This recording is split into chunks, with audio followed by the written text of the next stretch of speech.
సుమారు 25 కిలోమీటర్ల దూరంలో కొలువై ఉన్న సుప్రసిద్ధ శైవ క్షేత్రమే పూందమల్లి. ఈ ప్రాంతంలోనే శ్రీ రామానుజాచార్యుల గురువు శ్రీ తిరుక్కచ్చినంది అవతరించినట్లు పురాణాలు చెబుతున్నాయి. 108 దివ్య దేశాలైన శ్రీరంగం శ్రీ రంగనాథ స్వామి, తిరుపతి శ్రీ వెంకటేశ్వర స్వామి, కంచి శ్రీ వరదరాజ పెరుమాళ్లు 3 గరుడ వాహనాలపై పరివేష్టితులై తిరుక్కచ్చినందికి దర్శనమిచ్చే ఉత్సవమే శ్రీ తిరుక్కచ్చినంది మంగళాశాసన దివ్య మహోత్సవ ప్రత్యేకత. ఈ ఉత్సవం నిర్వహించడం వెనుక ఓ ఆసక్తికరమైన కథనం ఉందని స్థల పురాణం ద్వారా తెలుస్తోంది. పూర్వం తిరుక్కచ్చినంది శ్రీ రంగనాథ స్వామి వారికి విసనకర సేవ అందించడానికి శ్రీరంగం వెళ్లారట. కావేరీ నది వద్ద ఉన్న నాకు విసనకర సేవ అవసరం లేదని శ్రీ రంగనాథ స్వామి తెలుపగా అక్కడి నుండి తిరుపతి శ్రీ వెంకటేశ్వర స్వామి వారి చెంతకు వెళ్లారు.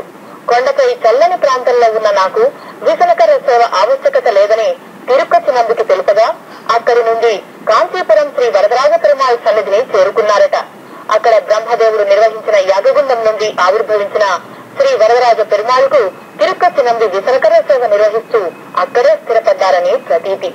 ఈ ఇతివృత్తాంతానికి గుర్తుగా ప్రతి ఏడాది పూందమల్లిలో ఈ ఉత్సవం నిర్వహించడం అనువంశిక ఆచారంగా వస్తోంది. ఇందులో భాగంగా వేరువేరుగా అలంకరించిన 3 గరుడ వాహనాలను పండితులు సిద్ధం చేశారు. ఆపై వేద మంత్రోచ్చారణల నడుమ శ్రీరంగం శ్రీరంగనాథ స్వామి, శ్రీ వెంకటేశ్వర స్వామి, కంచి శ్రీ వరదరాజ పెరుమాళ్లను గరుడ వాహనాలపై పరివేష్టితులను గావించి ఉత్సవం నిర్వహించారు.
ఒకేసారి ఒకే చోట శ్రీ రంగనాథ స్వామి, శ్రీ వెంకటేశ్వర స్వామి, శ్రీ వరదరాజ పెరుమాళ్లను దర్శించుకున్న భక్తజనం ధన్యులయ్యారు.